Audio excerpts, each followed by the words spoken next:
नमस्कार, वंदे मातरम।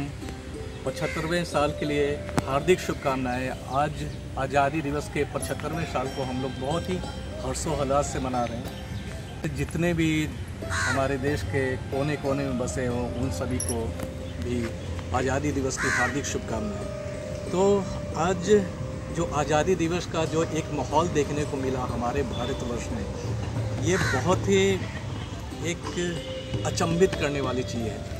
मैंने देखा कि ये आज़ादी दिवस को आज इस तरह से लोग बना रहे हैं जैसे एक जीवन का बहुत बड़ा उत्सव मना रहे हैं। और इसमें जो बड़े हों या बूढ़े हों या महिलाएं हों, बहुत ही एक लगन देखा इनको सेलिब्रेट करने के लिए। पहले के ज़माने में शायद अपने देशभक्ति दिखाने के 2 ही दिन हुआ करते थे, और वो था 26 जनवरी और 15 अगस्त। लेकिन अब एक ऐसा माहौल बन चुका है कि हर दिन एक देशभक्ति की भावना जागी है लोगों में। और इस बार तो 13 अगस्त से जो अभियान चला है हर घर में तिरंगा, तो मैंने देखा कि हर घर में तिरंगा को बहुत ही प्यार से लोगों ने लहराया। और बिल्कुल 13 अगस्त से जो एक अभियान चला वो बहुत ही सफलतापूर्वक रहा, क्योंकि हर इंसान के जीवन में, हर इंसान के दिल में जो एक देशभक्ति की भावना छुपी हुई रहती है, तो वो उनको इजहार करने का एक समय होता है। उन्हें भी लगता है कि हमारा भी कुछ योगदान हो। ये हर इंसान के जहन में कहीं ना कहीं ये बात है। हर बच्चों को उन्हें लग रहा है कि देश ने आपको एक्सप्रेस कर सकता हो कि हाँ, हमारा देश का ये, हमने देश के प्रति कुछ योगदान दिया, या मैं अपने जो तिरंगा है या ट्राई कलर है उसे मैं लेकर या पहनकर मैं काफ़ी उस गौरवान्वित महसूस करता हूँ। तो ये एक भावना देखने को मिला। दूसरी बात यह है कि कुछ लोगों ने इस पर भी कुछ राजनीतिक विवाद किया था कि ये एक प्रोपेगेंडा है या उनका एक एजेंडा है। तो मैं ये कहता हूँ कि ऐसे एजेंडा चलाओ ना यार, ऐसे प्रोपेगेंडा करो ना जो देश के लिए हो, जो हमारी जो आने वाले जनरेशन है उन्हें ये पता चले कि हमारे भगत सिंह कौन है, सुभाष चंद्र बोस कौन है, अटल बिहारी वाजपेयी कौन है, या जितने भी फ्रीडम फाइटर्स हैं वो कौन है। अच्छा, एक चीज़ और है कि लोग बोलते हैं कि ये तिरंगा फहराना ही सब कुछ नहीं है। मैं तो बोलता हूँ जब तक आप अपने आप को एक्सप्रेस नहीं करोगे तो ये कैसे चलेगा। अपने आप को ये दिखाना होगा, बताना होगा कि हाँ, हमें अपनी माँ से प्यार है।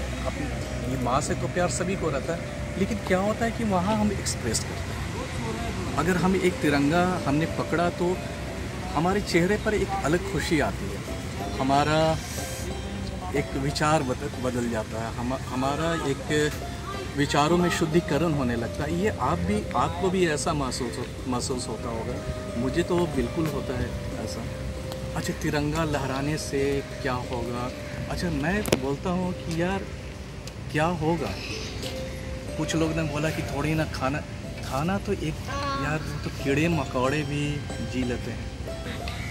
हाँ, मैं बताता हूँ तिरंगा से क्या होगा, तिरंगा लहराने से क्या होगा। तिरंगा लहराने से ये होगा कि हम लोग एक तिरंगे को विजन में रखते हैं। जो हमारे प्लेयर्स होते हैं, जो अभी कॉमनवेल्थ में तिरंगा लहराने से 61 मेडल्स आए हमारे पास। तिरंगा को जहन में रख के वो खिलाड़ी जाते हैं कि हमें पैसे नहीं चाहिए, हमें चाहिए कि वो मेडल को मैं जीतूं। और जब मैं पोडियम पर खड़ा हो रहा हूं और जब मेडल हमारे गले में पहनाया जाएगा या मुझे दिया जाएगा, तो हमारा देश का जो तिरंगा है वो अप होगा और उनके लिए राष्ट्रीय गान गाया जाएगा पर्सनली। आप सोचो कि उनके जीवन में इससे ज़्यादा गौरवान्वित करने वाली बात क्या हो सकती है। और ये मेडल एक प्लेयर ही नहीं जीतता, मेडल जीतते हैं 130 करोड़ भारतीय। तो ये है तिरंगा लहराने से होगा। अच्छा, तिरंगा से क्या होगा? जब सैनिक सरहद पर जाते हैं तो वो बोलते हैं कि चाहे तो मैं वापस आऊँगा, चाहे तो तिरंगा लेकर या तिरंगा से लिपटा हुआ। अब सोचो कि उनकी जज्बा क्या होती है इन सारी चीज़ों में, कि वो इस हद तक अपने देश के लिए समर्पित रहते हैं हमारे आर्मी से। फिर अब मैं बोलता हूँ कि तिरंगे से क्या होगा। ठीक है, तिरंगे से ये होगा कि आप हमेशा एक देश भावना से जुड़े रहेंगे। आप हमेशा बहुत सारे जो गलत विचार हैं उनसे बचे हुए रहेंगे। आप शौर्य रहेगा आपके चेहरे पे तेज रहेगा जब आप तिरंगा देखेंगे और तिरंगा को लहराएंगे और तिरंगा को रिस्पेक्ट करेंगे। तो ये सब चीज़ें हैं, ये सब मेरे दिल में ये सब विचार आ रहा था।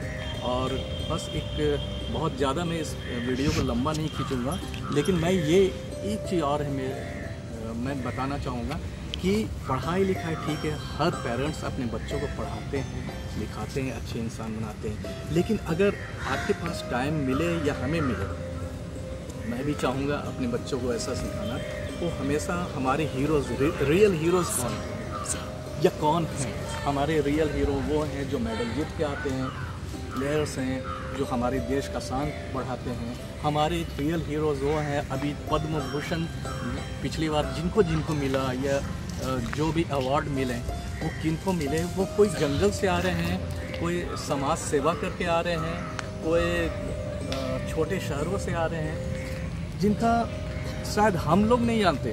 हम लोग पास इतने हीरोज़ हैं, इतने अच्छे अच्छे कार्य हो रहे हैं, लेकिन हमें नहीं पता। ये हमारे लिए एक बहुत बड़ा सीख है कि हम लोगों से सीखें कि वो क्या क्या अपना योगदान दे रहे हैं। और मैं तो अपना जीवन में पता नहीं क्या योगदान दिया, लेकिन मैं हमेशा एक सकारात्मक सोच रखूँगा और मुझे पूरा उम्मीद है कि हर भारतवासी अपना अपना योगदान देंगे।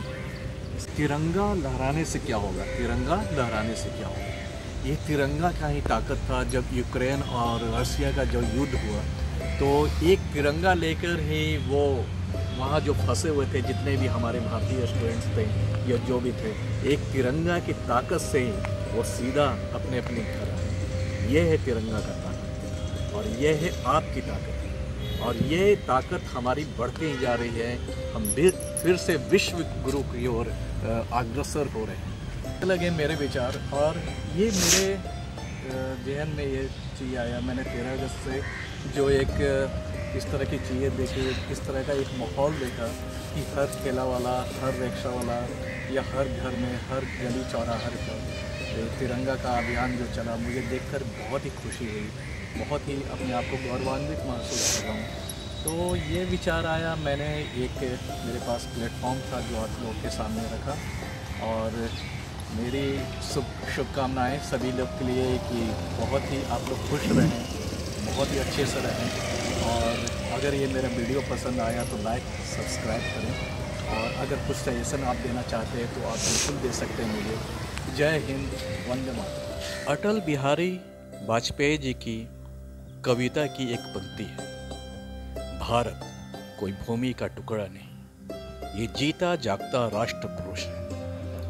ये वंदन की धरती है, ये अभिनंदन की भूमि है, ये अर्पण की भूमि है, ये तर्पण की भूमि है। इसके नदी नदी के लिए गंगा है, इसका कंकर कंकर हमारे लिए शंकर है।